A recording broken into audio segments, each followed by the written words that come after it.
UP ATS कडून आणखी एका पाकिस्तानी गुप्तहेराला अटक. शहाजादवर पाकिस्तानी गुप्तचर यंत्रणेसाठी हेरगिरी केल्याचा आरोप.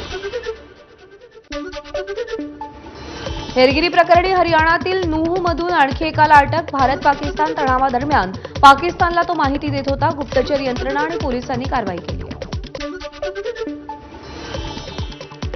ज्योती मल्होत्राचा खर्च केला त्या पाक दूतावासातील अधिकारी दानिशला भारतीय एजन्सींनी 13 मे रोजी 24 तासांच्या आत देश सोडण्याचे आदेश दिले होते. अनिष्ट कृत्यांमध्ये सहभागी असल्यानं त्याच्यावरती कारवाई करण्यात आली होती. पाकिस्तान लष्कराचा टॉप कमांडर अबू सैफुल्ला मारला गेला. 2006 मध्ये नागपूरमधील संघ कार्यालयावरील हल्ल्याचा सैफुल्ला मास्टर माइंड होता. केंद्र सरकारच्या दहशतवाद विरोधी संसदीय शिष्टमंडळात सामील होण्यास तृणमूल काँग्रेसचा नकार. तृणमूल काँग्रेसनं केंद्र सरकारला कळवलं. सूत्रांची माहिती, शिष्टमंडळात खासदार युसूफ पठाण सहभागी होणार नाहीत. मध्य प्रदेशचे मंत्री विजय शहांच्या याचिकेवर आज सर्वोच्च न्यायालयामध्ये सुनावणी. कर्नल सोफियानवर वादग्रस्त टिप्पणी केल्याप्रकरणी विजय शहांना मध्य प्रदेश उच्च न्यायालयानं फटकारलं होतं. आयएमएफ कडून कर्जाच्या बदल्यात पाकसमोर 11 नव्या अटी. पाकिस्तानला 17,600 अरब रुपयांचं नवं बजेट सादर करावं लागेल. वीज बिलावरील अधिभार वाढवावा लागणार तर कार्सच्या आयातीवरील निर्बंध हटवावे लागतील. एलओसीला लागून असलेल्या पूंछ भागात 42 बॉम्ब निकामी करण्यात सैनिक आणि पोलिसांना यश. पाकिस्तानकडून झालेल्या हल्ल्यात हे बॉम्ब पडले होते, मात्र ते फुटले नसल्याचं समोर आलंय. वाराणसीमध्ये व्यापाऱ्यांकडून तुर्की आणि पाकिस्तानचा विरोध. दोन्ही देशांच्या प्रमुखांचे पोस्टर आणि झेंडे जाळत निषेध नोंदवण्यात आला.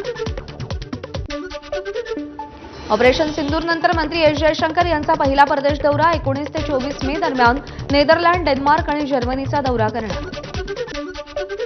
भारतीय सशस्त्र दलांच्या सन्मानार्थ गुजरातच्या अहमदाबादमध्ये तिरंगा रॅली. केंद्रीय गृहमंत्री अमित शहा तिरंगा रॅलीत सहभागी. कांदिवली आणि मलाडमध्ये सैन्याच्या शौर्याला सलाम करण्यासाठी स्थानिकांची तिरंगा रॅली. यावेळी भाजप आमदार अतुल भातखळकर रॅलीमध्ये सहभागी. पहलगाम हल्ल्यानंतर भारतीय लष्करानं केलेल्या कारवाईच्या समर्थनार्थ भंडाऱ्यामध्ये तिरंगा रॅली निघाली. यावेळी भारत माता की जयच्या घोषणांनी परिसर दुमदुमला. प्रहार जनशक्ती पक्षाचे अध्यक्ष बच्चू कडू अमरावती शिक्षक मतदारसंघातून निवडणूक लढवण्याची शक्यता. बच्चू कडूंनी निवडणूक लढवण्याची इच्छा व्यक्त केली. स्थानिक स्वराज्य संस्था निवडणुकांच्या पार्श्वभूमीवर ठाकरे सेनेकडून अनेकांना पदांच्या जबाबदाऱ्यांचं वाटप. दिव्यातील रोहिदास मुंडेंवर कल्याण ग्रामीण विधानसभा प्रमुख पदाची जबाबदारी.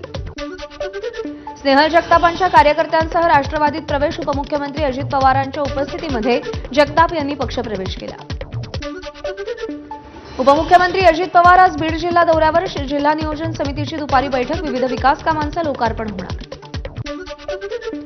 रायगडला लवकरच पालकमंत्री मिळणार. तसंच पालिका निवडणुकांबाबतही महायुती एकत्र चर्चा करणार. कार्यकर्त्यांनी तयारीत राहावं, दादांचं कार्यकर्त्यांना आवाहन.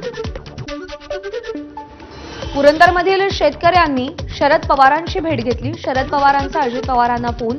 शेतकऱ्यांनी अडचणी सांगितल्यानंतर पुरंदर विमानतळाबाबत दोघांमध्येही चर्चा झाल्याची माहिती. मुंबई गोवा महामार्गाच्या आढावा बैठकीत उपमुख्यमंत्री अजित पवार आणि खासदार सुनील तटकरे अधिकाऱ्यांवर चिडले. लवकरात लवकर काम मार्गी लावण्याच्या सूचना दिल्या. मुंबई गोवा महामार्गाला नवी डेडलाईन. 30 जूनपर्यंत काम पूर्ण करणार. एनएचएआयचं अजित पवार तटकरेंना आश्वासन. तर वाहतूक कोंडीवरही मार्ग काढण्याच्या तटकरेंना राष्ट्रीय महामार्ग विभागाला सूचना. राज्याच्या कृषी क्षेत्रामध्ये दरवर्षी 5,000 कोटी रुपये. याप्रमाणे पुढच्या 5 वर्षात 25,000 कोटींची भांडवली गुंतवणूक करणार. कृषी मंत्री माणिकराव कोकाटेंची घोषणा. 23 झोपडपट्टी योजना मार्गी लागल्यानं 28,000 झोपडीधारकांचं पुनर्वसन होणार. सर्व 23 योजनांमध्ये नवे विकासक नियुक्त करण्याची प्रक्रिया पूर्ण. मुंबईच्या लालबाग, गणेश गल्ली परिसरात असणाऱ्या 15 इमारती धोकादायक असल्याचं घोषित. म्हाडाकडून यादी जाहीर. पुणे महापालिकेचा ढिसाळ कारभार समोर. कात्रज परिसरात 27 दुकानांमध्ये ड्रेनेजचं पाणी शिरलं. काम करताना आवश्यक ती काळजी न घेतल्यानं जमिनीखाली ड्रेनेज लाईन फुटली. कोल्हापूर बंगळुरू महामार्गावरील तवंदी गावात मुसळधार पाऊस. विजांच्या कडकडाटासह आलेल्या पावसानं वाहनधारकांची तारांबळ. शिर्डी शहरात पावसाची हजेरी. विजांच्या कडकडाटासह पाऊस. तर साई मंदिर परिसरात भाविकांनी पावसाचा आनंद लुटला. जालना शहरासह तालुक्यामध्ये मान्सून पूर्व पावसाची धुवाधार बॅटिंग. उकाड्यानं हैराण झालेल्या नागरिकांना दिलासा. छत्रपती संभाजीनगरमधील छत्रपती शिवाजी महाराज रेल्वे भुयारी मार्ग पाण्यानं तुंबला। पहिल्याच पावसात भुयारी मार्गाची अवस्था सगळ्यांसमोर आली।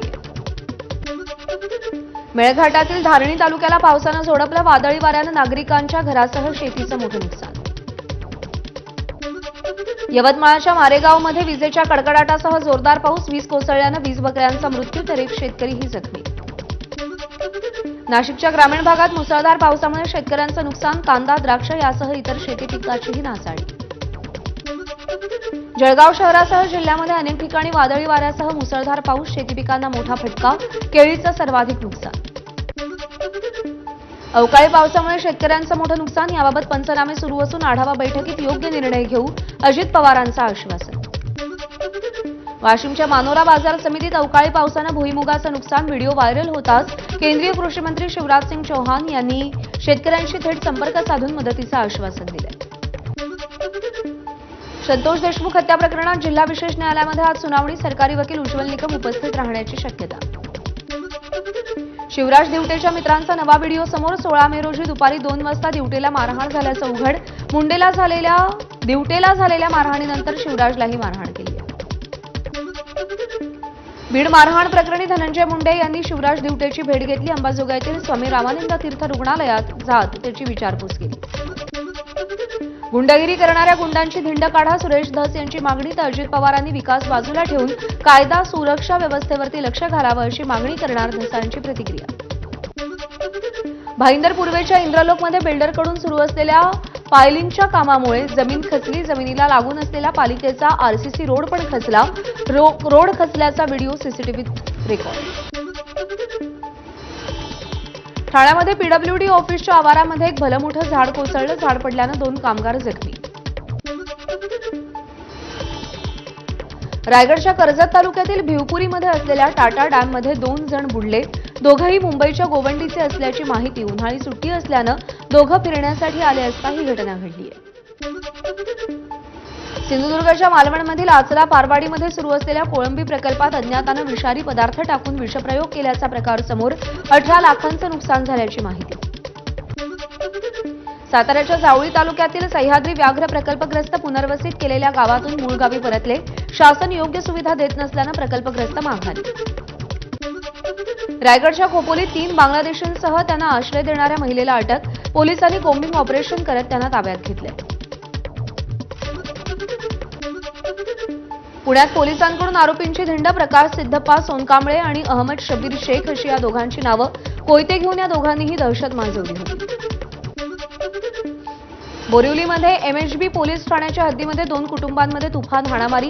चाकू आणि कोयत्यानं वार केल्यानं तिघांचा मृत्यू। आरोपी फरार। नाशिकच्या सिडको परिसरातील त्रिमूर्ती भागात 2 युवकांना कोयत्यानं जबर मारहाण। दोघांनाही गंभीर दुखापत। पोलिसांकडून हल्लेखोरांचा शोध सुरू। नांदेडमधील कैलासनगर भागात जुन्या वादातून तुफान हाणामारी। आरोपी सचिन देशमुख आणि त्यांच्या सोबतच्या 2 साथीदारांवर गुन्हा दाखल। पोलिसांकडून पुढचा तपास सुरू। नाशिकच्या दिंडोरी खतवडमध्ये चोरीच्या संशयातून तिघांना गावकऱ्यांनी चोप दिला। जखमी तिघांना उपचारासाठी जिल्हा रुग्णालयात दाखल करताच तिघेही फरार। रत्नागिरीच्या लोटे एमआयडीसी मधील लासा कंपनीत भीषण आग। परिसरात धुराचे लोट पसरल्यामुळे ग्रामस्थांमध्ये भीतीचं वातावरण। मुंबई गोवा महामार्गालगत आग लागल्यानं बघ्यांची गर्दी। पालघर बोईसर तारापूर एमआयडीसीतील कॅमलिन कंपनीत गॅसची गळती। डायनिफिल सल्फेट वायूची गळती झाल्यानं 10 कामगारांना बाधा। गडचिरोलीमध्ये ट्रकची कारला जोरदार धडक। तिघांचा जागीच मृत्यू तर 1 जण गंभीर जखमी झाल्याची माहिती। यवतमाळच्या आर्णी तहसील कार्यालयाच्या परिसरात उभ्या असलेल्या टिपरला आग। अग्निशमन दलानं वेळीच आगीवर नियंत्रण मिळवल्यानं मोठा अनर्थ टळला। मुंबई विमानतळावरून 5 कोटींचं सोनं जप्त। एका व्यक्तीनं घातलेल्या जॅकेट आणि खिशातून सोनं तस्करी करण्याचा प्लॅन होता। पोलिसांनी दोघांनाही बेड्या ठोकल्या। मुंबईच्या आरसीएफ पोलिसांनी तब्बल 13 कोटी 37 लाख 60 हजार किमतीचं ड्रग्ज जप्त केलंय। 688 ग्राम एमडी ड्रग्जसह 5 जणांना अटकही केली आहे। वाशिममध्ये गांजा विक्रीसाठी आलेल्या दोघांना अटक। 2 किलो गांजासह दुचाकीही पोलिसांनी जप्त केली। सायन पनवेल महामार्गावर भाजप नेते हाजी शेख यांच्या गाडीला अपघात। 5 ते 6 गाड्यांची धडक। शेख यांच्यावर रुग्णालयात उपचार सुरू। गोंदियाच्या पुराडामध्ये आदिवासी समाजाचा सामूहिक विवाह सोहळा संपन्न. 140 जोडपी विवाह बंधनात अडकली. आमदार संजय पुराम यांच्या वतीनं सामूहिक विवाह सोहळ्याचं आयोजन. अकोल्याच्या डॉ. पंजाबराव देशमुख कृषी विद्यापीठाकडून 600 किलोवॅट सौर ऊर्जा प्रकल्प स्वच्छ करणारा ड्रोन विकसित. नव्या ड्रोनमुळे प्रक्रिया पूर्णतः स्वयंचलित, अत्यंत कार्यक्षम आणि पर्यावरणपूरकही होणार. आकाश आनंद यांची बसपाच्या मुख्य राष्ट्रीय समन्वयकपदी नियुक्ती. मायावतींनी पक्षाच्या वरिष्ठ नेत्यांच्या बैठकीत या नियुक्तीची घोषणा केली आहे. जामा मशीद आणि हरिहर मंदिर प्रकरणावर आज सुनावणी होणार. अलाहाबाद हायकोर्ट आज निर्णय देणार. गुजरातच्या साबरकांठामध्ये भरधाव वेगानं येणाऱ्या बसची रिक्षाला धडक. अपघातामध्ये रिक्षा चालकासह 4 मृत्यू, 2 जण जखमी. मसुरीच्या भट्टा गावाजवळ भीषण अपघात. कारची एकमेकांना धडक. यानंतर एक कार रस्त्याच्या कडेला असलेल्या दुकानात शिरली. अपघातात 1 जण जखमी. तमिळनाडूत रस्ता खचल्यामुळे कार खड्ड्यात पडली. तारामणी रोडवर ही घटना घडली. कारमधले सगळे प्रवासी सुरक्षित. इस्रायली हवाई हल्ल्यामध्ये गाझामधील 130 पॅलेस्टिनी नागरिकांचा मृत्यू. आरोग्य अधिकाऱ्यांची माहिती. शांतता चर्चेनंतर रशियाचा युक्रेनवरती 273 ड्रोन्सनी हल्ला. कियेव्ह प्रदेशात एका महिलेचा मृत्यू तर 3 जण जखमी. युक्रेनची माहिती. समुद्राखालील शत्रूच्या पाणबुड्या शोधण्यासाठी मेड इन इंडिया रक्षक तैनात केले जाणार. सोनबुई या अत्याधुनिक उपकरणाच्या सहाय्यानं शत्रूच्या पाणबुड्यांचा मागोवा घेण्यात मदत होणार. अदानी डिफेन्स अँड एरोस्पेसचा अमेरिकन कंपनी स्पार्टन सोबत करार.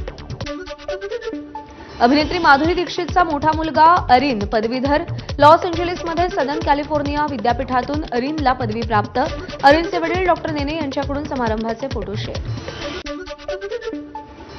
आयपीएलच्या इतिहासात पहिल्यांदाच 200 धावांचं लक्ष्य एकही विकेट न गमावता गुजरात आरसीबी पंजाब प्लेऑफमध्ये आता 1 स्थान शिल्लक आहे. 70 बातम्यांचा वेगवान आढावा घेतला. काही बातम्या आता सविस्तर पाहूया. ऑपरेशन सिंदूर नंतर परराष्ट्र मंत्री एस जयशंकर 3 देशांच्या